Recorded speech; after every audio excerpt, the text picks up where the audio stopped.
Semua orang di akademi ini tahu kalau Departemen Pandai Besi itu payah. Jadi, saat demonstrasi siswa terbaik dari tiap departemen dimulai, tak ada yang berharap banyak dari si Pandai Besi. Yang pertama masuk ke arena adalah siswa dari Departemen Tempur, dan lawannya adalah robot tempur khusus peringkat C. Dan persis seperti dugaan, dia menghancurkannya dalam sekali pukul, membuat serpihan terbang ke seluruh penjuru arena. Semua siswa langsung memberinya tepuk tangan. Selanjutnya, seorang siswi dari Departemen Pendukung melangkah maju bersama Raven miliknya. Lawannya adalah robot peringkat C yang sama, namun dengan plat baju zirah yang diperkuat. Namun, itu sama sekali bukan masalah bagi burung Raven miliknya. Ia melesat tinggi ke angkasa dan memberikan satu serangan cepat, meninggalkan lubang tepat di tengah robot berlapis baja itu. Semua siswa mulai bersorak untuknya seolah dia adalah seorang jenius sejati. Semua profesor dan siswa yakin bahwa perwakilan dari Departemen Pandai Besi akan dipermalukan jika dibandingkan dengan dua siswa sebelumnya. Namun saat pria kita, Saahune, memasuki arena, keadaan berubah total. Mereka menawarkan robot peringkat D sebagai keringanan, berasumsi dia sama sekali tidak setara dengan siswa sebelumnya, tapi dia langsung meminta mereka menggantinya dengan robot lapis baja peringkat B. Semua orang terkejut dengan pilihannya, tapi mereka tetap menyiapkan robot itu untuknya. Kemudian Saahun mulai mengisi pedang di sarungnya dengan mana, perlengkapan yang dia buat sendiri. Saat semua orang melihat kualitas senjatanya, mereka terdiam, karena sangat terkejut. Sementara itu, Saahun selesai mengisi pedang dan kekuatan api 5 warnanya sungguh luar biasa. Meskipun robot itu mengaktifkan pelindung energinya, satu serangan darinya cukup untuk mengubahnya menjadi debu beserta setengah arena. Saat debu mereda, semua orang benar-benar tidak bisa berkata-kata. Bahkan pembawa acara pun tak mampu menemukan kata untuk diucapkan. Jadi, siapa sebenarnya Saahun? Dulu, dia adalah pandai besi terhebat di dunia. Tapi bahkan dia tidak punya peluang saat 5 Raja Iblis memutuskan untuk membantai umat manusia melalui samudra yang membinasakan. Para pahlawan melawan balik dan akhirnya meraih kemenangan di akhir. Namun harganya sangat mahal. Meski iblis telah tiada, tak ada lagi yang tersisa dari dunia ini. Sebagian besar planet telah tertelan oleh samudra yang membinasakan dan kemenangan terasa seperti kekalahan total. Lee Saahune, pandai besi terakhir umat manusia, menatap samudra tak berujung yang menutup jarak setiap detiknya. Di sampingnya ada 3 pahlawan yang terluka parah yang berhasil membunuh Raja Iblis hanya berkat perlengkapan yang dibuat oleh bocah kita untuk mereka. Tapi kini waktu mereka telah habis dan Saahun ditinggal sendirian, dikelilingi oleh kehampaan samudra. Saat itulah dia memutuskan untuk membuat satu barang terakhir. Dia hampir tidak punya waktu atau sumber daya lagi, namun dengan keterampilan uniknya, dia mengekstraksi biji khusus dari tubuhnya sendiri dan mulai menempa belati. Dan tepat saat air mencapai dirinya, dia menyelesaikan karyanya. Lalu dia menusuk dirinya sendiri dengan belati itu. Saat samudra menelannya, sebuah keterampilan tersembunyi aktif.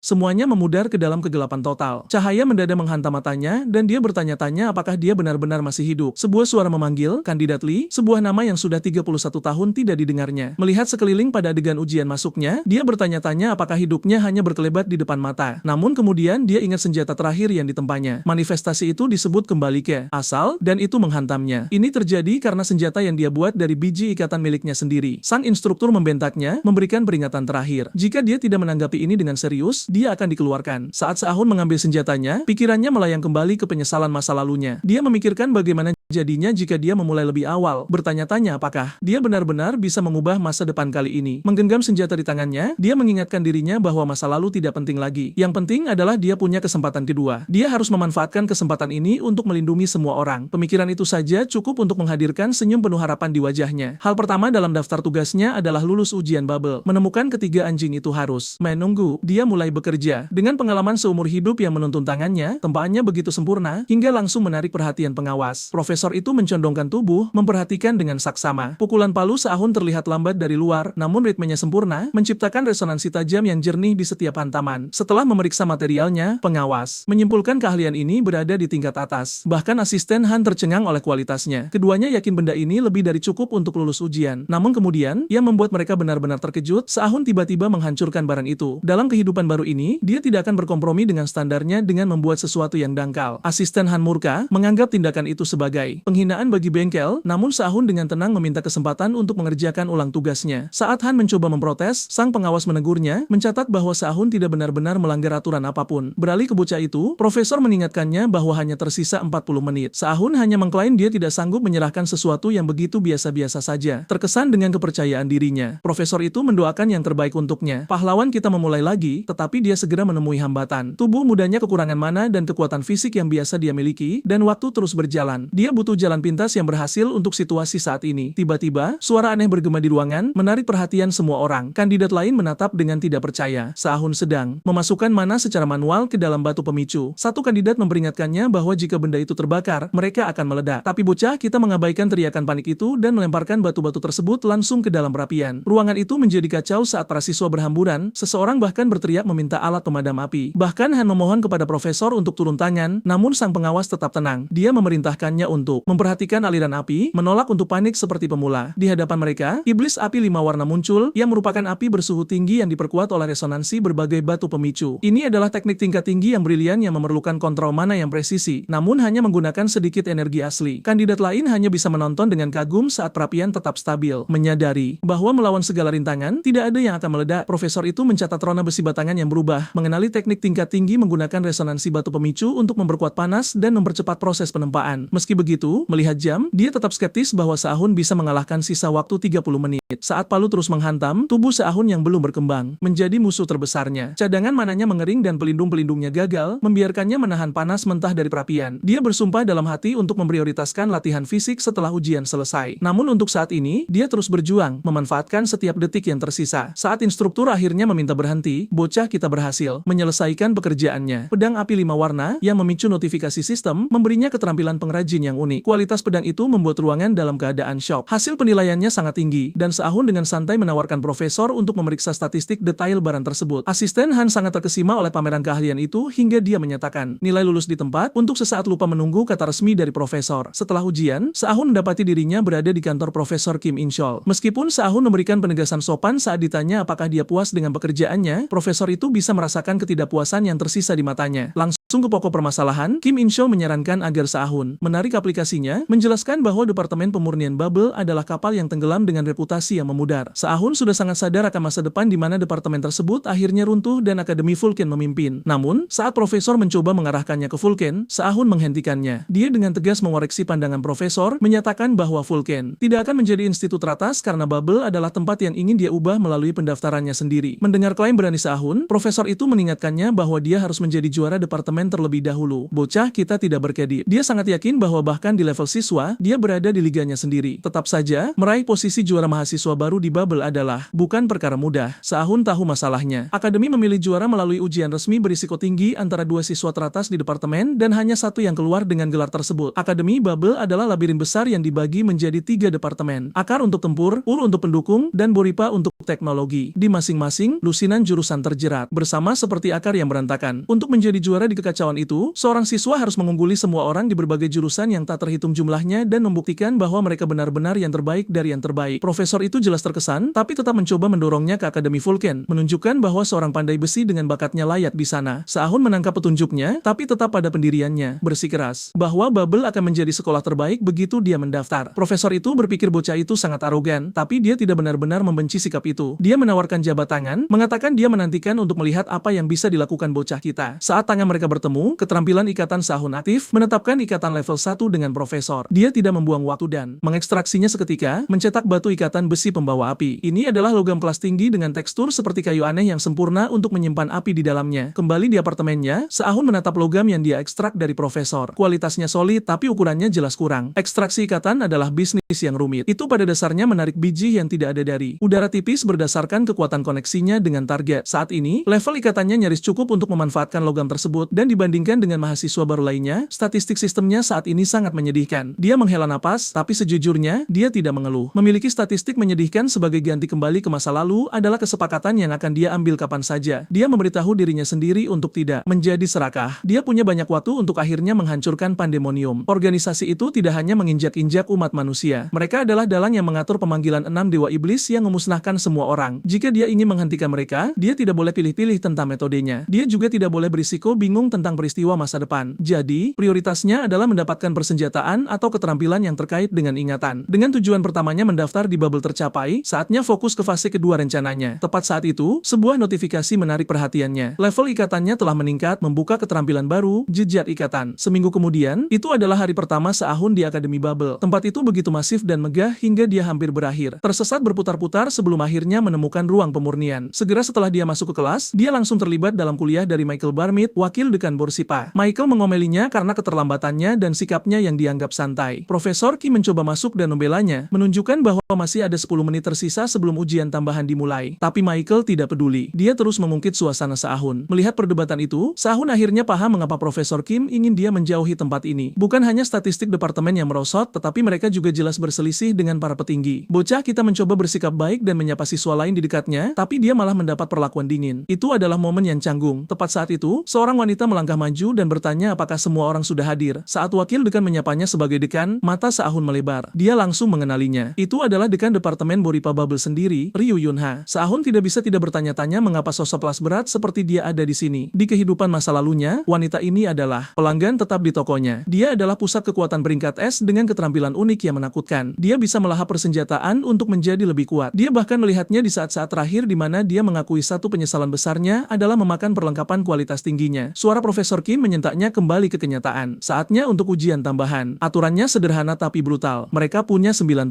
menit untuk menciptakan persenjataan yang berpasangan sempurna dengan pedang dari ujian sebelumnya. Tantangannya, mereka harus menggunakan bengkel alkimia untuk menempanya. Tumpukan biji besar dibentangkan untuk mereka pilih. Dan dengan dekan serta wakil dekan yang bertindak sebagai juri, tekanannya sangat luar biasa. Saat sinyal dimulai, Se-ahun mengikat celemeknya. Dia fokus pada bengkel alkimia, mengetahui dia perlu menciptakan resonansi sempurna menggunakan mana murni agar energi elemen tidak kacau balau. Suara mengejek memecah konsentrasinya, bertanya apakah dia pikir menatap material akan meningkatkan mananya secara ajaib. Saat Se-ahun bertanya apakah itu ditujukan padanya, siswa pirang sombong, Hans Barmit, hanya mencibir bahwa Se-ahun adalah satu-satunya selain dia. Profesor Kim turun tangan untuk menyuruh Hans diam dan fokus, tapi kerusakan sudah terjadi. Hans adalah putra wakil dekan, dan jelas dia sangat mengandalkan silsilahnya. Dia memandang rendah mana level rendah Se-ahun, yakin bahwa pelatihan barit miliknya sendiri, yang terkenal karena penembaan alkimia, memberinya keunggulan yang tak tertandingi. Hans sudah memiliki level mana yang setara dengan juara tahun kedua, dia mengambil beberapa lazerite, dan Diokhanam, keduanya biji elemen air mana tinggi, terlihat seperti dia sudah menang. Dekan Ryu memperhatikan saat Hans memilih biji air dan Profesor Kim mencatat bahwa menempa atribut air sangat sensitif terhadap api, menjadikannya mimpi buruk untuk ditempa. Wakil dekan Michael mencemooh, mengklaim bahwa kekhawatiran sekolah lama tidak berlaku untuk alkimia modern. Kim menggerutu bahwa sementara alkimia mungkin tidak terikat oleh ruang tradisional, waktu masih menjadi faktor besar tergantung pada perapal. Michael hanya memotongnya, membual bahwa putranya hanya butuh 30 menit untuk mensintesis biji apapun. Profesor Kim tercengang saat mereka menyadari Hans benar-benar secepat itu. Kecepatan resonansinya jauh di atas mahasiswa baru pada umumnya. Jelas ujian itu dicurangi sejak awal untuk mendukung seseorang seperti Hans yang tumbuh di laboratorium alkimia. Profesor Kim diam-diam mengutuk wakil dekan karena pilih kasih yang mencolok. Sementara itu, mata dekan Ryu melebar saat dia menatap Se-ahun. Dia belum menyentuh biji air. Sebaliknya, dia mengambil batu hidrat dan batu api merah, kebalikan dari pilihan Hans. Melihat batu-batu itu, Michael mengejek, berkomentar bahwa bocah itu jelas memiliki terlalu banyak harga diri untuk kebaikannya sendiri. Bahkan Hans tidak bisa tidak menatap, bertanya-tanya apakah Se-ahun memilih biji yang kontras itu hanya untuk menjadi pembangkang. Dari sudut pandang si pirang, pilihan itu sangat bodoh. Dengan kapasitas mana Se-ahun yang kecil, tidak mungkin dia bisa mengendalikan batu api merah. Hans mulai santai, berpikir ini akan menjadi kemenangan mudah, tapi monolog internalnya terpotong. Singkat saat dia menyadari sesuatu yang aneh, Se-ahun mengaktifkan keterampilan barunya, jejak ikatan. Menggunakan keterampilan itu, dia melengkapi besi pembawa api ke lengan kanannya. Seketika, lengannya dilalap api menderu yang terkendali. Hans mencemooh, mengabaikannya sebagai trik murahan, tapi bocah kita bahkan tidak mendongak. Dia sudah sangat fokus. Wakil dekan menonton dengan seringai puas, menyadari bahwa Se-ahun sedang mencoba menciptakan resonansi menggunakan atribut yang sama dengan mineralnya. Baginya, itu adalah kesalahan pemula. Menggunakan mana murni untuk beresonansi dengan mineral elemen, biasanya hanya memaksa energi elemen menjadi mengamuk yang merupakan tiket satu arah menuju kecelakaan parah. Dia bersandar, menunggu ledakan, tapi bencana itu tidak pernah datang. Sebaliknya, daya tembak Se-ahun melonjak tingkat yang luar biasa, hampir membutakan orang-orang di sekitarnya. Dalam gerakan sempurna yang kabur, dia menyelesaikan sintesis dan melengkapi persenjataan, sarung pengumpul api yang dirancang sempurna untuk pedangnya. Ruangan menjadi sunyi senyap saat deskripsi barang muncul. Itu adalah barang kelas langka. Tidak hanya bisa menyimpan mana beratribut api dalam jumlah besar, tetapi juga memungkinkan pengguna untuk melepaskan keterampilan yang disebut api liar yang membara. Hans yang masih di tengah penempaan berkeringat deras. Dia tidak bisa memahami bagaimana bocah kita menyelesaikan sintesis yang begitu tidak stabil tanpa satu cegukan pun. Dia mulai meragukan analisisnya sendiri, dan disitulah keadaan memburuk. Karena gangguan dan kesombongannya, Hans mengacaukan waktu saat menanamkan elemennya dengan energi elemen. Ayahnya menyadari kesalahan itu dan menjeritkan peringatan, tapi sudah terlambat. Detik berikutnya, ledakan besar mengguncang seluruh laboratorium. Menjelang sore, ruang pemurnian dipenuhi asap dan ketegangan. Watil Dekan, sang ular, segera mencoba membalikan keadaan untuk mendukung putranya. Dia menyatakan pertandingan itu seri, menggunakan cedera Han sebagai alasan yang tepat untuk mendorong keputusan akhir ke tanggal yang lebih baru. Profesor Kim tidak setuju. Dia menunjukkan bahwa kecelakaan itu sepenuhnya karena kecerobohan Han sendiri. Michael hanya membentak balik, menuduh Kim lebih peduli pada nilai ujian daripada kesejahteraan siswanya. Namun, Michael belum selesai bermain kotor. Dia mulai mencari-cari celah dalam kinerja Seahun, mengklaim bahwa mencapai resonansi penuh dan output mana tingkat tinggi dalam waktu kurang dari 5 menit adalah hal yang mustahil bagi pemula. Seharusnya secara manusiawi mustahil bagi seorang mahasiswa baru untuk bertindak seperti itu. Seahun hanya memperhatikan mereka, pikirannya pada teknik yang sebenarnya dia gunakan, sesuatu yang bahkan seharusnya belum ditemukan selama bertahun-tahun. Dia menggunakan metode yang dirancang untuk membuat persenjataan ketika penempaan normal tidak memungkinkan. Di matanya, alkimia bukan tentang membunuh biji untuk membentuknya kembali. Ini tentang menemukan inti mineral dan membiarkan kehidupan biji itu terungkap. Dia pada dasarnya menggunakan jalan pintas tingkat masa depan, tetapi dia sama sekali tidak berniat menjelaskan hal itu kepada orang seperti Michael. Dia hanya berpura-pura bodoh, menatap balik dengan ekspresi tidak tahu apa-apa. Michael termakan umpannya, menyeringai saat dia langsung menyebut Seahun penipu. Dia berargumen bahwa mahasiswa baru yang menempa barang kelas langka adalah ketidakmungkinan statistik, jadi dia pasti curang. Ryu mulai benar-benar marah, tapi dia terpotong oleh suara dekan Ryu yang mengejutkan semua orang. Dia setuju, melangkah maju untuk mengatakan bahwa bakat Seahun tidak masuk akal. Michael praktis berseri-seri, berpikir dekan mendukungnya untuk mendiskualifikasi anak itu dan menuntut pemeriksaan ulang. Tapi, kemudian keadaan menjadi aneh. Dekan Ryu tidak melihat aturannya. Dia menatap sarung pedang itu dan mulutnya benar-benar meneteskan air liur. Dia tampak seperti akan kehilangan kendali. Jelas sangat ingin menggigit persenjataan itu. Dia puas dengan bertanya apakah setidaknya bisa menjilat satu kali, meninggalkan seluruh ruangan tertegun oleh keserakahannya yang tiba-tiba dan aneh. Kemudian,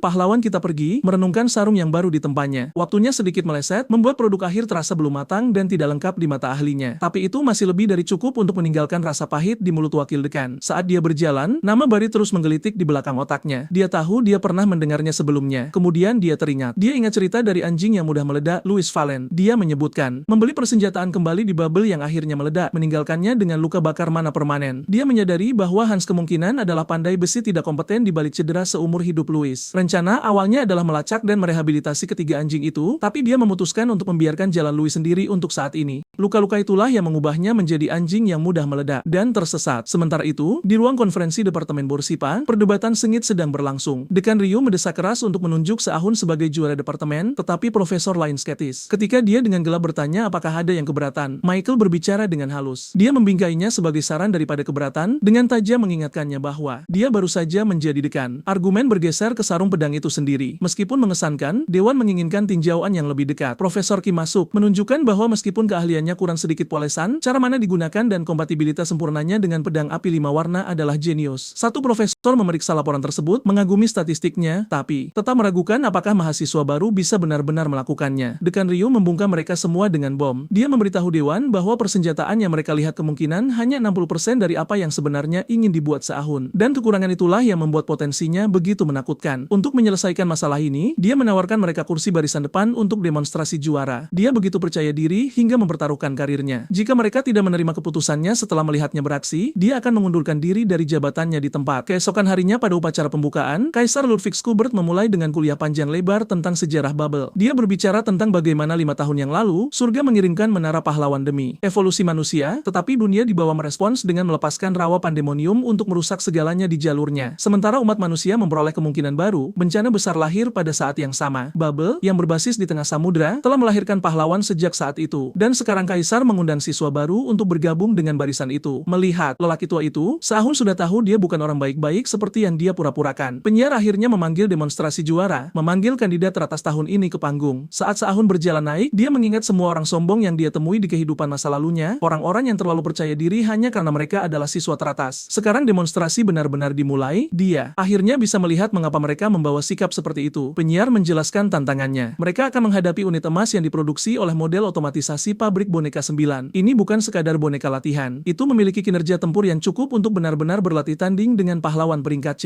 Melihat robot itu, bocah kita bertanya-tanya apakah benda itu bahkan bisa menggunakan seni bela diri tanpa membawa senjata apapun. Demonstrasi pertama datang dari Departemen Tempur yang dipimpin oleh lulusan terbaik Akademi Akar, Jack Myers. Melihat pemuda itu, Seahun menebak dia adalah putra ketiga keluarga Myers, klan yang terkenal dengan ilmu pedangnya. tubuhnya. Walau begitu, pemuda ini jelas merupakan seorang ahli bela diri tangan kosong. Jack bersiap menghadapi robot itu dan pertandingan dimulai. Robot itu langsung menyerbu, namun Jack menghindari serangan tersebut dengan mudah. Ia merunduk di bawah serangan lain, tetap ringan dengan langkah kakinya. Robot itu terus menekan, dan Jack terus menghindar hingga akhirnya ia melangkah mundur, memutuskan sudah waktunya untuk menyerang balik. Ia menerjang ke depan bagaikan binatang buas dan melayangkan tinju dalam ke perut robot tersebut. Dampaknya begitu brutal hingga menghancurkan. Pelat logamnya membuat penonton terdiam membisu karena syok. Si Hune teringat bahwa di kehidupan sebelumnya, pria ini mati muda sebagai pahlawan tingkat A di pertengahan usia 20-annya. Melihatnya sekarang, dia adalah keajaiban yang muncul sekali dalam satu dekade, yang membuat sang protagonis penasaran bagaimana seseorang yang begitu berbakat bisa mati secepat itu. Jack belum selesai hanya dengan satu pukulan. Ia menyerang lagi, benar-benar menghancurkan mesin itu menjadi kepingan kecil. Ia menghela napas, puas, bercanda tentang bagaimana akhirnya dia bisa sedikit meregangkan otot. Sang penyiar sama terkejutnya, namun dengan cepat mulai melontarkan pujian. Menundukkan robot otomatis dengan kekuatan pahlawan tingkat C hanya menggunakan kekuatan fisik murni bukanlah prestasi kecil. Setelah penampilan luar biasa seperti itu, siapapun pasti akan merasakan tekanan. Demonstrasi berlanjut dengan lulusan terbaik dari Departemen Pendukung, Inu Erika. Melihatnya, protagonis kita merasa dia sama sekali tidak merasakan tekanan. Sebagai putri sulung keluarga Inu, salah satu dari 3 keluarga besar di Jepang, dia sudah terbiasa dengan sorotan. Di kehidupan sebelumnya, dia adalah pahlawan tingkat S yang menggunakan persenjataan kelas mitos, namun akhirnya jatuh dalam korupsi, berubah menjadi magun, dan dihabisi oleh keluarganya sendiri. Si Hune memutuskan untuk menjaga jarak. Dia tidak ingin terlibat dengan seseorang yang ditakdirkan menjadi magun. Tepat saat ia berpikir demikian, gadis itu melirik ke arahnya sebelum melangkah maju. Erika menghadapi model 9 yang dilengkapi baju zirah berat, dengan pertahanan sekitar 1,5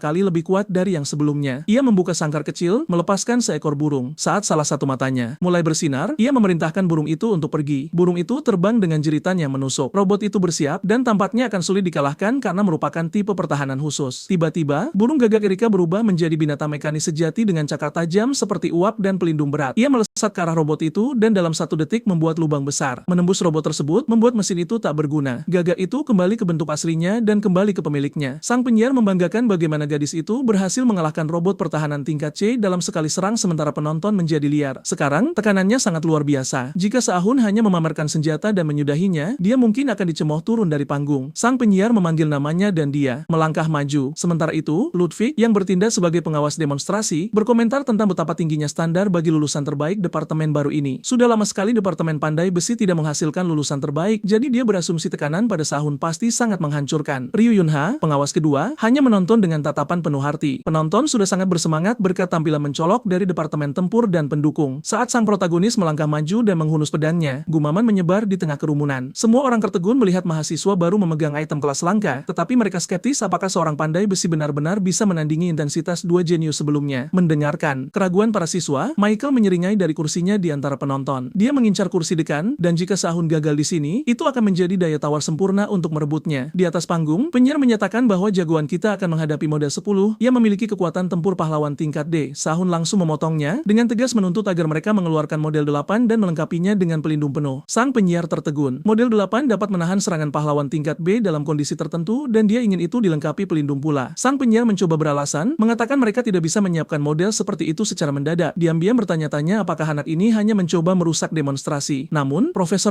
Kim tiba-tiba muncul, membawa model yang persis diinginkan. Oleh anak itu, sudah dilengkapi pelindung penuh. Tanpa pilihan lain, sang penyiar memberi sinyal dimulainya pertandingan. Profesor Kim menyuruhnya untuk menggila, dan muridnya berniat untuk memenuhi ekspektasi tersebut. Ia menghunus pedangnya dan api 5 warna menyembur dari mata pedang. Jack menonton dengan antusias sementara Hans yang iri mencemooh, yakin Sahun hanya pamer. Dalam pikiran Hans, tidak mungkin Sahun memiliki mana yang cukup untuk mengendalikan pedang seperti itu. Dia tidak sepenuhnya salah tentang tingkat kesulitannya. Api di dalam pedang 5 warna itu secara alami saling berbenturan, dan jika tidak dikendalikan dengan mana dalam jumlah besar, mereka akan meledak dan membawa lengan penggunanya. Tetapi protagonis kita tidak menggunakan mana mentah. Dia menggunakan sarung pedang akumulasi api untuk menyimpan api secara internal dan keahliannya sebagai pengrajin api untuk menyuntikkan api merah ke dalam campuran tersebut. Dengan penyimpanan selesai, ia bersiap melepaskan Will Fire, sebuah keterampilan yang meledakkan mana yang terkompresi. Ia memaksa iblis 5 warna itu meledak sekaligus saat ia menghantam robot tersebut. Ledakan itu sangat besar, menyelimuti seluruh arena dengan asap tebal. Saat asap menghilang, Sahun dengan dramatis bertanya-tanya apakah dia berlebihan. Tanda kehancuran masif dari serangannya terbentang di lantai arena. Sang penyiar mencoba menghilangkan keterkejutannya, segera memanggil tim dokumen konstruksi untuk bergegas ke auditorium pusat. Dengan akhir yang eksplosif itu, evaluasi tengah semester untuk demonstrasi resmi dimulai. Setelah pertunjukan,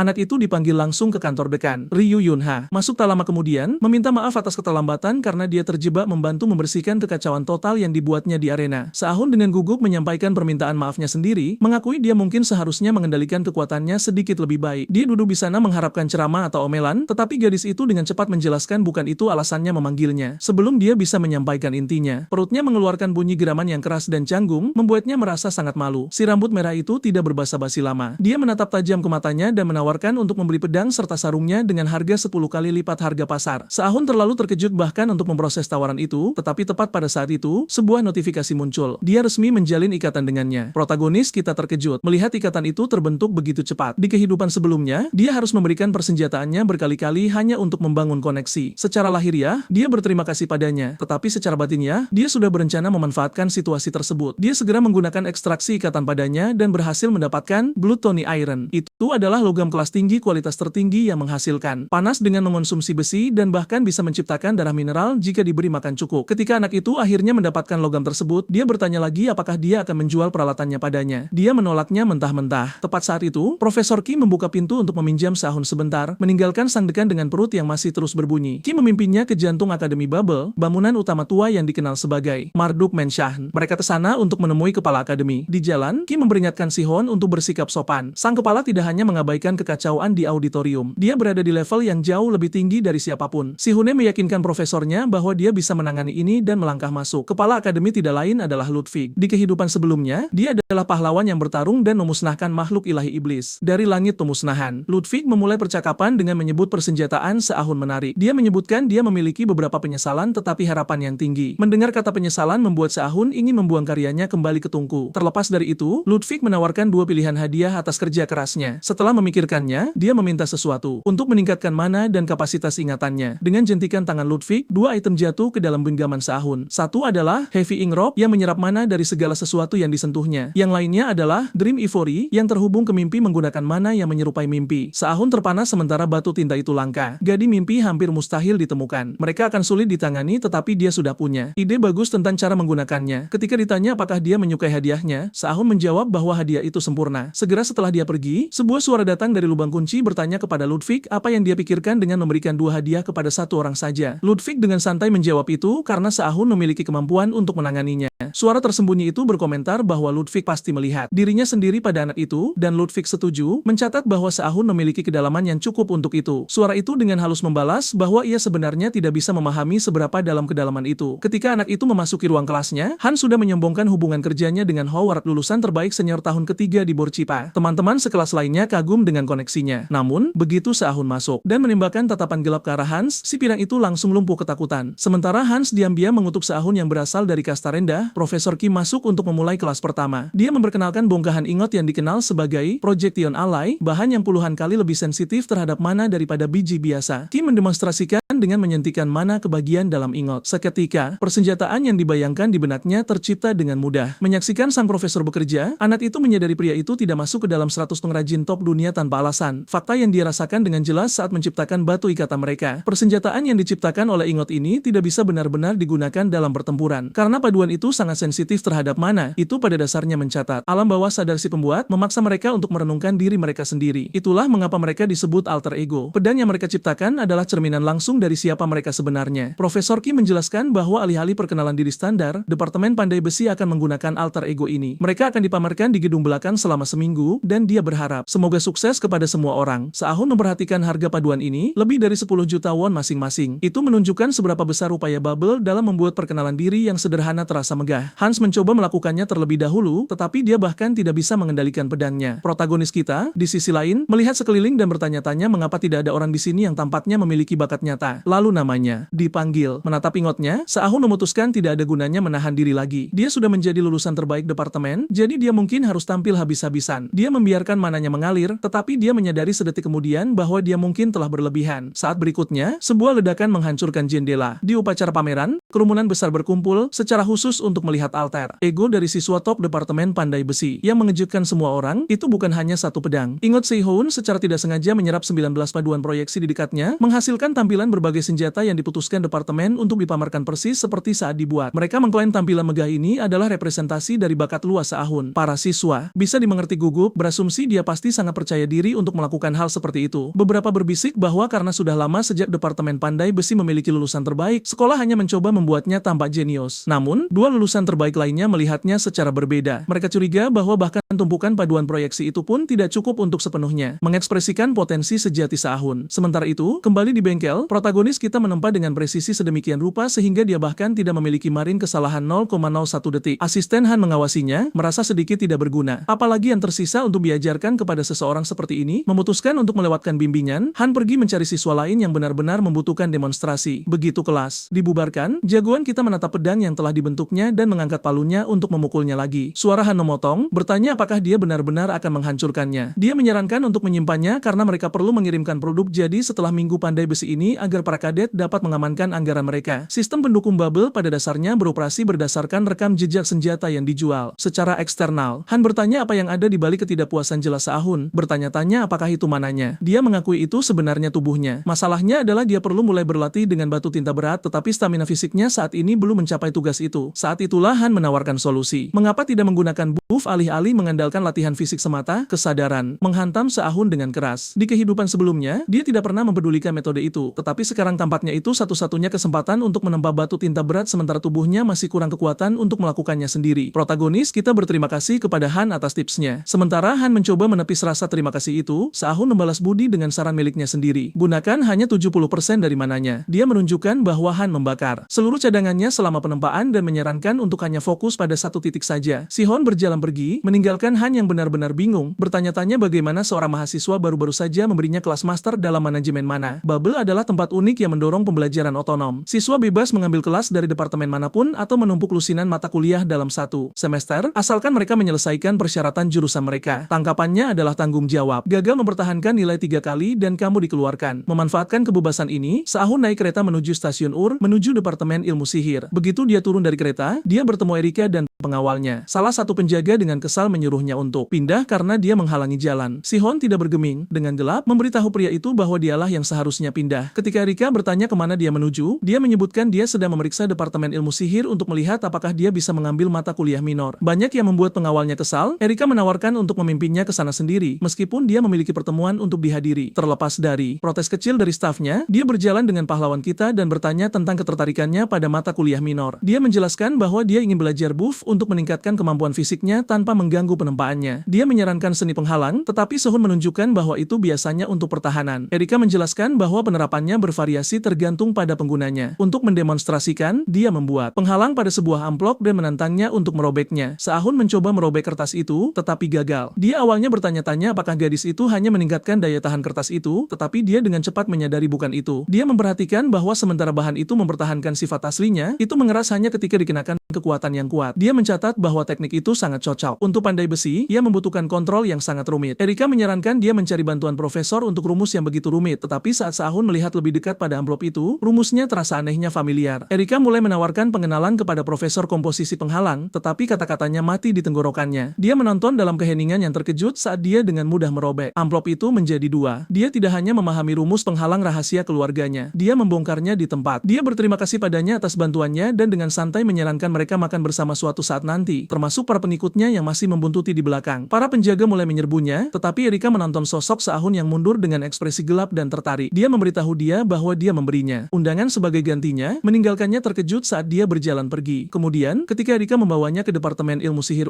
gosip beredar dengan kecepatan penuh. Beberapa siswa berasumsi ada percikan romantis di antara mereka, sementara yang lain mengklaim mereka telah terlihat di pameran larut malam bersama. Aur yakin dia tidak memiliki perasaan padanya, jika tidak, ikatan akan terbentuk sampai sekarang. Dia sebenarnya di sana untuk mengikuti tes penempatan sebelum dia bisa mendaftar kelas. Erika menunjukkan kepadanya situs pengujian komposisi penghalang, tetapi tempat itu terlihat seperti bangkai kapal. Sehun bertanya-tanya apakah mereka akan berburu harta karun atau apakah ada sesuatu yang tersembunyi di balik penghalang, tetapi dia secara tidak sengaja berjalan melewati keamanan dan melewati tes masuk, tanpa menyadarinya. Dia terkejut ketika instruktur dengan tegas memberitahu dia bahwa dia telah menyelesaikan fase pertama. Beberapa waktu lalu, Rubber Perry, profesor Profesor komposisi penghalang mendengar rumor bahwa Erika telah tertarik pada Saahune. Pengikutnya bahkan menunjukkan gambar sebagai bukti. Melihat data itu, Profesor menyadari mengapa dia tiba-tiba muncul untuk dasar kuliah, sebuah langkah yang telah melipat gandakan jumlah pelamar. Untuk membuat segalanya lebih rumit, saudara laki-laki Erika dari keluarga Inuai juga telah meminta tempat di kuliah dasar. Sekarang di masa sekarang, Profesor Perry sangat tertarik pada fakta bahwa Saahun melewati labirin jiwa yang membingungkan. Itu adalah penghalang yang mendistorsi indera untuk membuat orang kehilangan jalan mereka. Itu dasar, tetapi siswa yang bodoh seharusnya tidak bisa mendeteksinya, apalagi berjalan melewatinya. Profesor mengumumkan dimulainya tes kedua. Siswa harus memecahkan penghalang untuk mengekstrak mana murni dengan nilai berdasarkan kecepatan. Seorang anak laki-laki maju duluan, putus asa untuk mengesankan Erika. Penghalang itu berbentuk seperti jaring laba-laba dengan laba-laba di intinya yang merasakan mana yang melakukan perjalanan melalui untaian. Selama laba-laba hidup, jaring itu beregenerasi tanpa batas. Anak laki-laki itu berjuang, mencoba mengelilingi seluruh rumus dengan mananya, tetapi dia tidak memiliki cadangan untuk melakukannya. Dia akhirnya memecahkannya dalam 2 menit dan 23 detik, mendapatkan kerja keras yang suam-suam kuku tentang kecepatanmu dari Profesor. Setelah beberapa siswa lain pergi, giliran Erika. Dia membongkar penghalang dalam hitungan detik, membuat penonton terpana. Dia adalah lulusan terbaik departemen karena suatu alasan. Profesor Perry mengingatkannya bahwa metode bongkar standar secara teknis bisa 2 detik lebih cepat yang dia janjikan untuk diingat. Akhirnya, giliran Saahun. Profesor berpikir dia terlihat cukup biasa pada pandangan pertama. Alih-alih terburu-buru membongkar penghalang atau tetap diam, menatapnya dengan intens. Siswa lain mulai berbisik, mempertanyakan metodenya. Protagonis kita tidak hanya melihat mantra. Dia menyadari struktur penghalang identik dengan batu tinta berat. Penghalang memperbaiki dan mengembalikan dirinya sendiri seperti biji. Untuk menempa batu itu, dia menyadari bahwa dia perlu menyuntikkan semua stimulasi secara bersamaan sambil mencocokkan rasio dengan sempurna. Dia membutuhkan begitu banyak waktu sehingga Profesor mulai kehilangan kesabaran. Tapi Erika angkat bicara, meminta Profesor untuk membiarkannya selesai. Saahun tenggelam dalam pemikiran. Jika dia bisa mempertahankan stimulasi akumulasi di batu tinta berat seperti ini, dia bisa menguasainya. Tiba-tiba, dia membongkar penghalang dalam kabur. Asisten tidak terkesan karena si Hoon membutuhkan waktu lebih dari 7 menit. Tapi Profesor tahu lebih baik. Waktu pengamatan tidak masalah. Lain kali si Hoon melihat penghalang ini, dia akan menghancurkannya dalam sekejap. Protagonis kita tidak hanya membongkar mantra. Dia membuat formula untuk menetralkannya. Profesor dibiarkan terhuyung-huyung, bertanya-tanya kreasi legendaris apa yang akan dihasilkan Saahun begitu dia mulai menggabungkan sihir dengan pandai besinya. Protagonis kita telah melamar untuk menggunakan pandai besi tingkat menengah pada bahan tingkat pahlawan. Material. Karena ini, staf administrasi mengirim email ke beberapa profesor yang perlu mengawasi sesi latihan menurut aturan keselamatan pasal B. Staf bertanya-tanya berapa banyak aplikasi yang sebenarnya akan didapatkan Sehun, tetapi mereka terkejut melihat banjir permintaan dari profesor yang ingin mengawasinya. Di sisi lain, tidak ada satu orang pun yang melamar untuk sesi Hans. Tampaknya menempati posisi kedua telah membuat segalanya sulit baginya. Dia melihat daftar untuk memilih supervisor dan matanya melebar karena dekan Ryu sendiri telah melamar untuk menontonnya bekerja. Itulah mengapa si rambut merah itu saat ini ada di sana. Mengawasi keterampilannya, Sahun bercanda bahwa dia benar-benar harus bekerja keras pada persenjataan ini sekarang. Sekarang dia akhirnya siap untuk menempa batu tinta berat.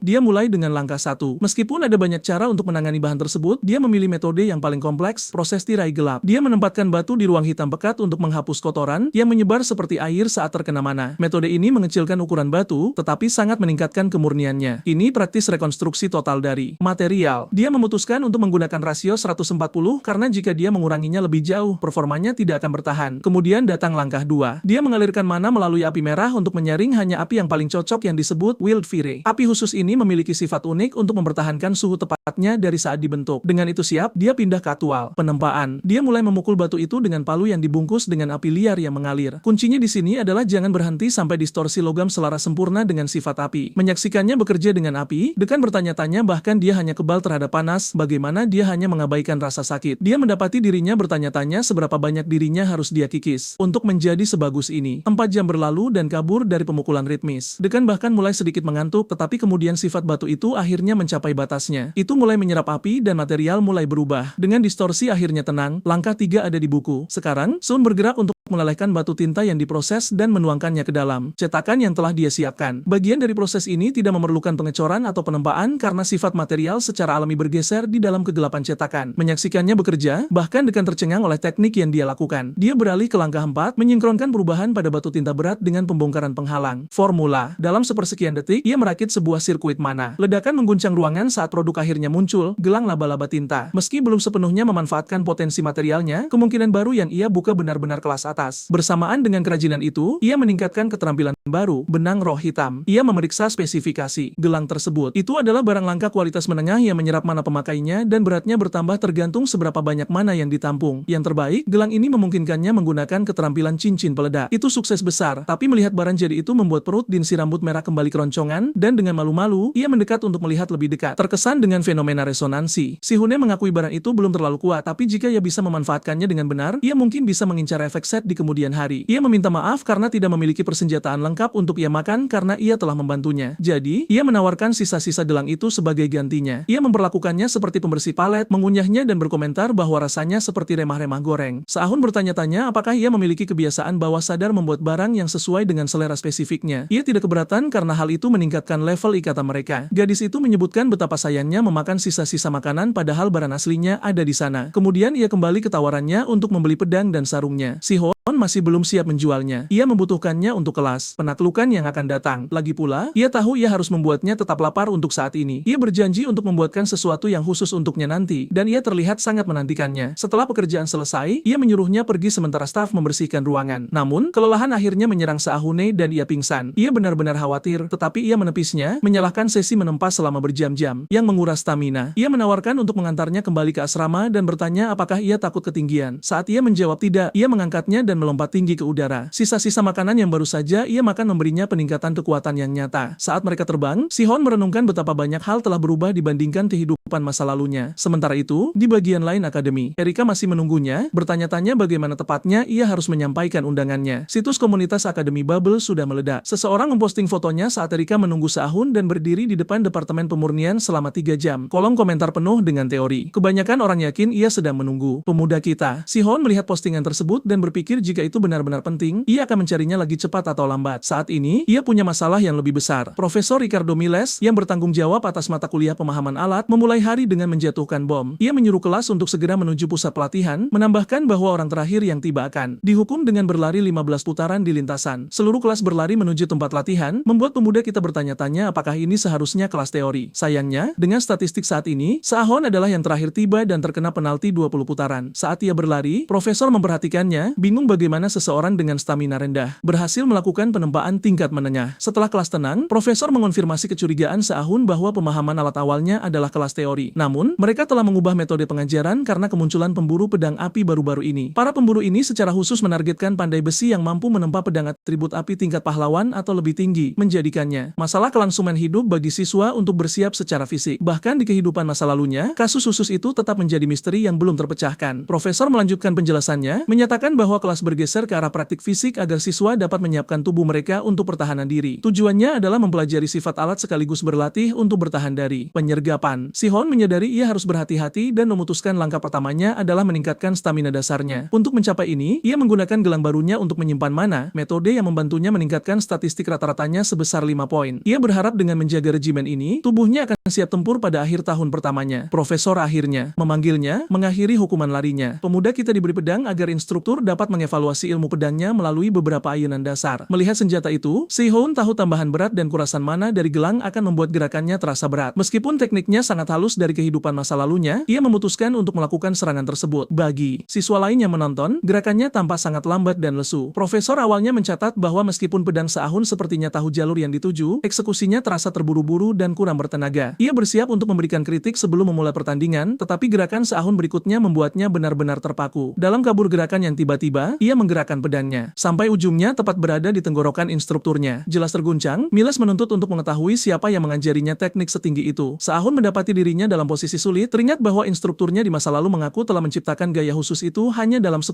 menit. Orang itu sebenarnya adalah pelanggan bangkrut yang tidak mampu membayar tagihan penempaan dan membayarnya dengan teknik tersebut sebagai gantinya. Sahun dengan cepat mencari alasan, mengklaim ia hanya mempelajarinya dengan menonton video online. Terpesona oleh bakat alami pemuda itu, Miles bertanya apakah ia tertarik mempelajari seni tersebut dengan benar. Ia bahkan menawarkan untuk menulis surat rekomendasi secara pribadi untuk kuliah kontrol tubuh elit di Akarkuf. Begitulah cara Sahun menemukan dirinya di Akarkuf sore itu. Di sana, ia mengenali seseorang dari kehidupan masa lalunya. Seorang pria yang saat ini mencoba mengusir siswa gigih yang memohon pelajaran. Di kehidupan sebelumnya, pria ini adalah pahlawan kelas S yang sudah pensiun dan pelanggan tetap yang dikenal sebagai pemecah pedang, M.A. Wangsu. Se-Ahun sulit percaya bahwa pria yang sama yang akhirnya hidup demi judi dan minuman keras dulunya adalah seorang profesor. Profesor itu menjadi lebih kesal ketika melihat siswa lain mendekat. Se-Ahun memperkenalkan diri dan menyebutkan rekomendasi dari Profesor Ricardo. Jack, yang juga hadir, ikut campur untuk memberitahu profesor bahwa Se-Ahun adalah lulusan terbaik Departemen Pemurnian tahun ini. Meskipun gelarnya demikian, profesor menganggap pemuda kita terlihat cukup biasa-biasa saja pada pandangan pertama. Untuk menyingkirkan siswa pirang yang gigih itu untuk selamanya, profesor mengusulkan tantangan. Si pirang harus mengalahkan Se-Ahune jika ia ingin diterima sebagai murid. Ia menyatakan bahwa pemenangnya adalah siapapun yang berhasil mendaratkan pukulan pertama. Pertandingan dimulai dan siswa pirang itu segera bergegas menuju Se-Ahune. Profesor memperhatikan dengan saksama, menyadari bahwa Se-Ahun sangat santai. Ia menyadari pemuda kita memaksimalkan fleksibilitasnya dengan menghilangkan semua ketegangan dari tubuhnya, menunjukkan bahwa ia ingin bergulat daripada menyerang. Bagi profesor, pertandingan itu awalnya tampak tidak terlalu menyenangkan untuk ditonton. Saat kedua lawan memperpendek jarak, si pirang tampaknya memiliki keunggulan, mendorongnya kembali dengan semua kekuatannya. Namun, pahlawan kita selangkah lebih maju. Ia mengaktifkan cincin peledak untuk memanipulasi gravitasi di saat yang krusial. Dalam sekejap mata, Se-Ahun jatuh ke belakang. Tapi saat si pirang menerjang ke arahnya, ia mendapati dirinya tertegun. Se-Ahun berhasil memar hidung siswa itu dalam perebutan dan dengan tenang bertanya apakah ia mungkin terlalu cepat untuknya. Profesor tetap terdiam setelah menyaksikan serangan itu. Begitu ia menemukan suaranya, ia memberitahu mereka bahwa demonstrasi selesai. Mencatat bahwa ia tidak mungkin mengajar Jack karena anak itu gagal. Namun, Se-Un, yang selalu sombong, menunjukkan bahwa karena dialah yang mengalahkan Jack, profesor sekarang berkewajiban untuk mengajar si pirang. Permainan paksaan ini membuat instruktur mengakui bahwa sangat menyedihkan bagi lulusan terbaik akar kuf untuk dikalahkan oleh seorang pandai besi. Dengan kesal, ia setuju untuk mengajar Jack dan berjanji akan mengirim jadwal nanti, yang tak bagaimana mencerahkan wajahnya meskipun kalah. Setelah anak itu berterima kasih padanya, profesor mengusirnya agar ia bisa berbicara dengan Se-Ahun sendirian. Setelah mereka berdua saja, profesor menuntut untuk melihat teknik yang sama yang ditunjukkan Se-Ahun kepada Profesor Ricardo. Ia bergegas maju dan mengayunkan pedangnya, tetapi dalam sekejap profesor melucutinya. Ia menjelaskan bahwa teknik itu adalah pembunuhan pandangan pertama. Teknik itu memiliki potensi besar, tapi eksekusi Se-Ahun sangat kasar sehingga tidak berguna melawan pendekar pedang sungguhan. Ia bahkan mengklaim ia akan mematahkan tulang orang yang menciptakan keterampilan seperti itu. Sama sekali tidak tahu bahwa profesor secara teknis adalah orang yang akan menciptakannya di masa depan. Terlepas dari itu, ia menawarkan untuk membantu Se-Ahun membangun fondasi fisik yang tepat untuk mendukung keterampilan tersebut. Pemuda kita resmi terdaftar di kelasnya dan dibubarkan. Saat ia pergi, profesor tidak bisa tidak berpikir bahwa anak itu terlalu tinggi menilai dirinya sendiri. Di luar, Jack mengejarnya dan memberinya undangan. Undangan yang sama yang diinginkan Erika untuk ia miliki. Itu adalah undangan ke Noblesse, pertemuan bergengsi untuk taruna dari keluarga elit. Si Hune ragu-ragu, tapi Jack bersikeras itu adalah tanda terima kasih karena telah membantunya diterima oleh profesor. Dalam perjalanan kembali ke departemennya, Se-Ahun menghitung jadwalnya. Dengan mata kuliah minor dalam komposisi penghalang dan kontrol tubuh, ia memutuskan ia butuh satu mata kuliah minor lagi dari departemennya sendiri. Ia menimbang opsinya antara alkimia dan pesona. Saat itu juga, karakter baru muncul. Seorang gadis dengan mata berbinar yang sangat terpikat dengan gelangnya. Dengan penuh semangat, ia bertanya apakah ia yang membuatnya. Dan ketika ia mengonfirmasi, ia memohon untuk menambahkan pesona padanya. Pada saat itu, ikatan terbentuk dengan gadis itu, Leia Claudel. Di masa lalu, ia adalah seorang jenius yang meningkatkan nilai persenjataan sebanyak 2 tingkat penuh dengan pesonanya. Ia akhirnya menghancurkan seluruh industri pesona. Ia hampir menjerit saat menyadari gelang itu terbuat dari batu tinta berat. Mereka duduk agar ia bisa memeriksanya, dan ia mulai mengoceh tentang rumus mana yang akan digunakan. Masalahnya adalah ia ingin menambahkan terlalu banyak. Kompatibilitas materialnya terlalu bagus untuk dilewatkan. Mendengar semangatnya, Se-Ahun memutuskan untuk meninggalkan barang itu padanya karena ia sudah memiliki penggantinya di tangan. Ia kagum dengan kepercayaannya dan mereka secara resmi bertukar perkenalan. Ia adalah senior tahun ketiga dari Departemen Pesona. Percakapan mereka terputus ketika salah satu kaki tangan Erika tiba menuntut sepatah kata dengan pemuda kita. Leah mencoba memprotes interupsi tersebut, tapi Se-Ahun menghentikannya, menyuruh pria itu mengatakan apapun yang harus ia katakan tepat di sana sementara ia menghabiskan kopinya. Pria itu menuntut agar ia meminta maaf kepada Erika atas kekasarannya dalam merobek undangannya. Se-Ahun mengingatkannya bahwa Erika sendiri yang memintanya untuk merobeknya. Kaki tangan itu mengakui itu benar, tetapi berpendapat bahwa pemuda kita seharusnya tidak menerima undangan baru dari Jack. Frustrasi, Se-Ahun bertanya apakah Erika benar-benar mengirimnya, tapi jelas pria itu bertindak atas kemauannya sendiri. Leah turun tangan untuk menempatkannya di posisinya, menunjukkan bahwa semua orang tahu ia hanyalah pelayan bagi tuan bebisuan muda keluarga Inway. Meradang, pria itu memicu mantra ilusi, mengubah lingkungan dan menggeram bahwa ada banyak orang di bubble yang jauh lebih unggul dari mereka berdua. Shihune menunjukkan bahwa pria itu pasti berbicara tentang dirinya sendiri, yang hanya memicu kemarahan kaki tangan itu. Sebagai tanggapan, pria itu mengirim kawanan binatang ilusi menyerbu ke arah mereka. Alih-alih tersentak, Sahun tetap teguh. Ia menyadari binatang-binatang ini tidak terbuat dari mana murni. Ia dengan benar menebak bahwa pria itu menggunakan bulu sebagai media untuk menambatkan ilusi. Takut bahwa rahasianya terbongkar, pria itu memperhatikan saat Sahun dengan mudah menyambar belatinya. Menggunakan jejak ikatan besi kerakusan, Sahun membuat logam itu melahap belati tersebut sepenuhnya. Kaki tangan itu mengeluarkan jeritan ngeri saat senjata senilai 1 juta won miliknya lenyap ke udara tipis. Sahun tidak berhenti di situ. Ia mengaktifkan cincin peledaknya, menyerbu pria itu dalam kabur dan melayangkan pukulan berat yang mengakhiri konfrontasi. Dengan gangguan yang tersingkir, ia kembali ke Leah dan bertanya kuliah mana di Departemen Pesona yang akan ia rekomendasikan. Bersemangat dengan prospek tersebut, ia menyarankan ia mengambil pesona kuno, menyebutkan bahwa ia sendiri saat ini sedang mengikuti kelas tersebut. Kaki tangan itu melarikan diri dari Sahun hanya untuk bertemu langsung dengan Erika. Ia dengan dingin menuntut untuk melihat belatinya. Ketika ia mengambil senjata itu, ia dengan tegas menginstruksikannya untuk tidak melaporkan kejadian itu kepada saudaranya, menyatakan ia akan menangani masalah itu dengan kepala keluarga sendiri. Memeriksa bila itu, ia mencatat pesona anti pencurian dan bertanya-tanya apakah Seihon menciptakan keterampilan tandingan berdasarkan sihir penghalang miliknya dan profesor. Ia menilai bakat penembaannya sebagai berpotensi lebih tinggi daripada kelas S, tapi melihat pemahamannya tentang sihir, ia menyadari bakat sihirnya perlu disesuaikan setidaknya ke level A. Sementara itu, kembali ke kelasnya, Sahune menerima pemberitahuan bahwa ia telah menjalin ikatan dengan Erika. Ia bertanya-tanya apakah ia menyaksikan pertarungan sepihaknya dengan pelayannya. Karena ia mencuri rumus dari belati kaki tangan itu selama ekstraksi, ia sudah membuat beberapa replika yang dapat berfungsi sebagai kompensasi. Meskipun ia belum bisa menggunakannya, ia berencana untuk menggabungkannya dengan benang roh hitam. Sekarang ia merasa bosan selama kuliah karena ia sudah tahu segalanya yang diajarkan Profesor Kim. Akhirnya Profesor beralih ke bagian praktis dari kelas. Ia menempatkan bata logam di depan para siswa menjelaskan bahwa meskipun materialnya sama, mereka dapat mengubah bentuknya tergantung pada pengaturan mana. Ia mendemonstrasikan deformasi besi, menjelaskan bahwa menguasai fleksibilitas ini adalah apa yang menentukan keterampilan seorang pandai besi. Ia menekankan bahwa mereka harus memahami potensi sebenarnya dari logam yang mereka tangani. Asisten Han membagikan ingot dan Kim menugaskan para siswa dengan latihan. Pertama mereka, manipulasi pengaturan mana untuk membuat goresan sederhana. Ia memperingatkan mereka untuk berhati-hati karena ingot sangat sensitif. Sahun mengamati kuliah tersebut dan menyadari profesor belum menolak potensi sihir penempaan. Para siswa diberi waktu 10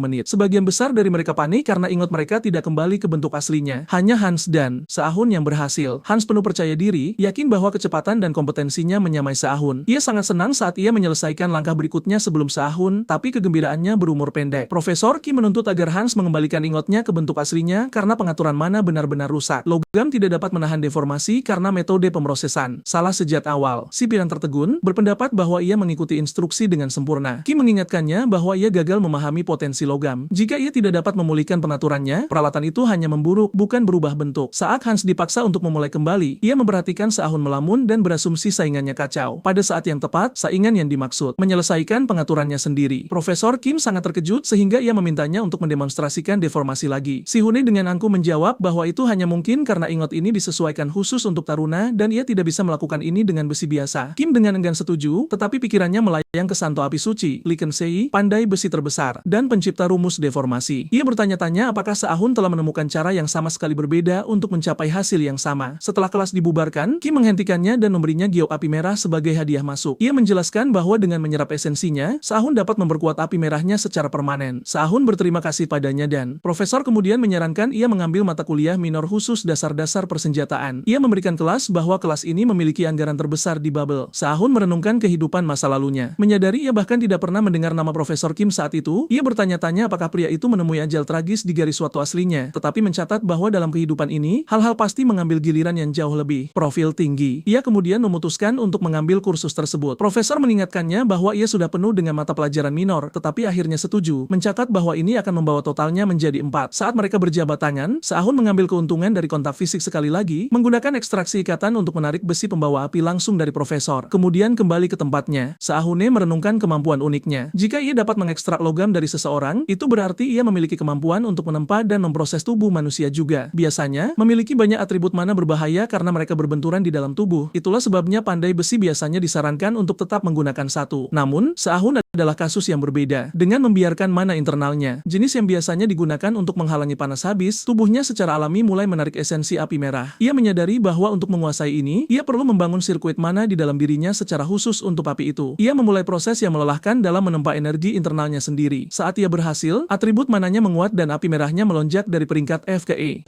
Terobosan ini memberinya keterampilan kelas S, sihir penempaan tubuh roh. Kemampuan fisiknya melonjak dan kekuatan serta statistik keseluruhannya melihat peningkatan yang signifikan. Namun, masuknya kekuatan yang luar biasa hampir terlalu sulit untuk ditangani. Tepat saat ia diambang kehancuran dan menyerah, ia mendengar suara Leah. Ia memanggilnya, memberitahunya bahwa memiliki material, tetapi menyerah sekarang benar-benar bodoh. Ia bertanya kepadanya dengan datar apakah ia benar-benar akan menerima kekalahan. Si-hon membuka matanya, tekadnya diperbarui. Ia bertekad untuk menggunakan setiap alat dan keuntungan yang ia miliki. Duduk sendirian di kamarnya, ia memutuskan satu tujuan pendorong. Ia tidak akan menjalani hidup ini dengan penyesalan apapun, baik itu melibatkan teman atau musuh. Keesokan harinya, bengkel adalah pusat aktivitas. Para siswa sedang menyelesaikan barang-barang yang telah mereka habiskan sepanjang semester untuk dibuat karena mereka harus memasok produk jadi ke sekolah dan pembeli eksternal. Asisten Han mendorong semua orang untuk memberikan segalanya, mengingatkan mereka bahwa anggaran mereka bergantung pada aliran akhir ini. Semua orang terjun ke dalam pekerjaan, tetapi Suhun jauh dari puas. Tubuhnya masih belum dalam kondisi puncak, yang menyebabkan sedikit ketidaksejajaran pada karya terbarunya. Menolak untuk mengambil jalan keluar yang mudah, ia memulai kembali proses penempaan dari awal. Ia tahu bahwa meskipun produk standar moderat cukup untuk mengamankan anggarannya, ia ingin menghasilkan setidaknya satu barang berkualitas tinggi. Saat ia bekerja, dentang ritmis palu mulai berharmoni sampai ia mendengarnya. Suara laut yang binasa. Itu adalah tanda bahwa ia sedang memanfaatkan sesuatu yang dalam. Saat ia selesai, pedang itu tidak hanya memiliki ketajaman sementara. Tepian permanen terukir ke dalam tubuh logam itu sendiri. Ia telah berhasil menciptakan pedang panjang cahaya putih, dan dengan melakukan itu, ia membuka keterampilan gaya cahaya putih kelas C. Meskipun ia menggunakan besi biasa, keterampilan praregresinya jelas mulai muncul. Sementara ia mengagumi karyanya, banyak teman sekelasnya yang berjuang untuk menghasilkan sesuatu yang bahkan cukup layak. Pada Sabtu pagi, Se-ahunnya bertemu dengan Leia. Ia penasaran untuk melihat keterampilan pesona dasarnya beraksi, jadi ia membawanya ke tempat kerja terpencil yang terselip di distrik Acharkov. Mereka akhirnya tiba di toko perangkat keras milik seorang wanita tua bernama Helena. Saat mereka melangkah masuk, Helena berteriak pada Leah, langsung bertanya apakah Se-ahun adalah pacarnya. Ketika Leah memperkenalkannya sebagai lulusan terbaik Departemen Pemurnian, nenek itu mencemooh, berkomentar bahwa akademi pasti telah menurunkan standarnya untuk menerima pria yang terlihat lembut seperti itu. Wanita tua itu kemudian mengalihkan kemarahannya kembali ke Leah, menunjukkan tumpukan pekerjaan besar yang telah menumpuk. Saat Se-ahun melihat ke sekeliling toko, ia mengagumi keterampilan tersembunyi Helena, tetapi bertanya-tanya mengapa seseorang dengan kalibernya menjalankan toko perangkat keras sederhana di tempat seperti ini. Leah mengakui beban kerjanya berat dan menunjukkan kepada Se-ahun palet pesonanya dan bubuk yang ia buat dengan menggiling batu ajaib. Ia memperhatikan saat ia menangani lebih dari 8 warna dasar dengan keragaman yang luar biasa. Ketika ia bertanya apakah ia dapat memulihkan rumus pesona yang rusak hanya dengan paletnya, ia mengonfirmasinya. Ia menjelaskan bahwa inilah cara ia mencari uang dengan melahirkan kembali pesona tanpa harus khawatir tentang biaya material yang tinggi. Menyaksikan pekerjaannya, Se-ahun menyadari bahwa si kutu buku tidak kehilangan kesempatan menjadi lulusan terbaik karena kurangnya bakat. Ia hanya begitu tenggelam dalam kegembiraan kerajinannya sehingga ia tidak peduli dengan gelar atau peringkat. Saat menjelajahi toko, mata Se-ahun menangkap batu asah tertentu yang beresonansi dengan mana untuk memberikan efek khusus. Ia ingin menguji dirinya sendiri, terutama karena ia baru saja mengukir cahaya putih untuk pertama kalinya dalam kehidupan ini. Pikirannya terputus oleh Helena yang mendesaknya untuk memilih sesuatu dari tumpukan sampah dan mulai bekerja. Se-ahun menemukan pisau yang sudah usang. Tepiannya tumpul, tapi ia memperhatikan sumbunya tidak bengkok yang memberitahunya bahwa pisau ini milik seseorang yang benar-benar tahu cara memegang pedang. Ia memutuskan untuk menggunakan batu asah berkualitas tinggi untuk mengasah tepiannya hingga batas mutlak. Saat ia memulai proses yang rumit, presisi gerakannya membuat Helena terdiam, bertanya-tanya apakah anak ini benar-benar hanya mahasiswa baru. Seiring berjalannya pagi, gadis kutu buku itu menyelesaikan tugasnya sendiri dan memperhatikan Helena benar-benar terpesona oleh pekerjaan Se-ahun. Ia menggoda wanita tua itu, menyarankan ia mencari kesalahan untuk dikritik, tetapi akhirnya mendapat pelajaran sendiri. Komentar itu membuat gadis itu mendapat tamparan main-main yang cepat dari nenek. Se-ahun akhirnya selesai dan menyerahkan pisaunya, meskipun ia berjanji akan melakukan pekerjaan yang lebih baik lagi lain kali. Helena segera mengusir mereka berdua dari toko, bertindak seolah-olah mereka menghalangi jalan. Sesaat kemudian, saudara laki-lakinya masuk untuk mengambil pisaunya, menyebutkan bahwa ia telah dibanjiri pesanan di restorannya. Helena tidak malu dengan ketidaksetujuannya, menggerutu bahwa pria itu seharusnya menjadi profesor di Departemen Tempur alih-alih pemilik restoran. Saat pria itu memeriksa pisaunya, ia tertegun. Ia bertanya pada Helena apakah ia mengasahnya sendiri atau salah satu asistennya akhirnya naik level, tetapi Helena mengejutkannya dengan mengungkapkan bahwa seorang mahasiswa baru yang melakukan pekerjaan itu. Setelah menganalisis ketajaman yang mengerikan dan keahlian, di baliknya, pria itu bertanya-tanya siapa sebenarnya sebenarnya mahasiswa misterius ini. Saat kembali, Se-ahun dan Leia mendiskusikan sejarah Helena. Leia menjelaskan bahwa wanita tua itu sebenarnya adalah pensiunan profesor dari Departemen Pemurnian yang membuka tokonya di dalam KUB setelah meninggalkan akademi. Se-ahun bertanya-tanya tentang alasan dibalik kepergiannya, terutama karena ia ingat bahwa Departemen Pemurnian adalah yang terlemah di Babel selama kehidupan masa lalunya. Ia mencatat bahwa ini bukan detail yang boleh ia abaikan. Leia dengan malu-malu meminta pendapatnya tentang teknik memikat enchanting miliknya. Ia memuji dasar-dasarnya yang sempurna, tetapi tepat saat Leia mulai menyombongkan diri, ia memotongnya dengan menyebut Leia berpikiran sempit. Ia menunjukkan bahwa meskipun Leia memiliki pengetahuan luas tentang berbagai metode, ia tidak pernah benar-benar mencobanya. Leia terkejut, namun Se-ahun menekankan bahwa Leia adalah tipe orang yang mengerti teori tetapi kurang keberanian kreatif untuk mengeksekusinya. Ia mengatakan bahwa imajinasi seorang kreator adalah senjata terbesar mereka, tetapi Leia telah menekan imajinasinya sendiri. Ketika Leia memprotes bahwa ia jelas memahami keahliannya, Se-ahun memutuskan untuk menunjukkan sebuah trik. Ia menggunakan analogi. Jika ia perlu menempatkan batu di bawah permukaan air, menciptakan batunya adalah pandai besi. Tetapi mengukir bayangan batu yang terendam itu di permukaan air adalah memikat. Memikat, jelasnya, ada dalam sifat mimpi. Ia mengeluarkan api merahnya dan menunjukkan belati itu pada Leia. Leia terkejut melihat bahwa penguatannya bukan hanya di permukaan, tetapi terukir di bawah logam. Ia menyarankan Leia untuk mencoba melapisi mantranya jika satu saja tidak cukup. Ia mendemonstrasikannya dengan melempar pisau, menjelaskan bagaimana ketajaman mengalir di sepanjang arus api merah. Meskipun teknik memikatnya sendiri secara teknis tidak sempurna, ia menaruh kepercayaan pada Leia, mengetahui bahwa jenius seperti dia selalu menemukan jalan begitu mereka ditunjukkan jalannya, terpikat dan terinspirasi. Ia meminta untuk menyimpan belati itu agar ia bisa memperbaikinya dengan benar. Si Hune setuju dan bahkan menyerahkan belati lain yang sedang ia kerjakan. Saat Leia dengan senang hati berterima kasih padanya, Se-ahun berhasil mengekstrak batu ikatan darinya tanpa Leia sadari. Kemudian, sang protagonis menuju aula bela diri, bertanya-tanya apakah ia akan bertemu anjing gila selama pertandingan hari ini. Ia juga tidak bisa tidak bertanya-tanya mengapa Erika saat ini bergelayut di punggungnya. Ia bertanya apakah Erika akan memberinya ruang jika ia mencoba mengusirnya, dan Erika setuju untuk memberinya sedikit ruang. Tidak punya pilihan lain, ia membiarkan Erika mengikutinya. Selama perjalanan, ia berhasil mengekstrak batu ikatan dari sentuhannya. Batu ikatan sosial tingkat S milik Erika mengandung mana yang terkompresi dan selaras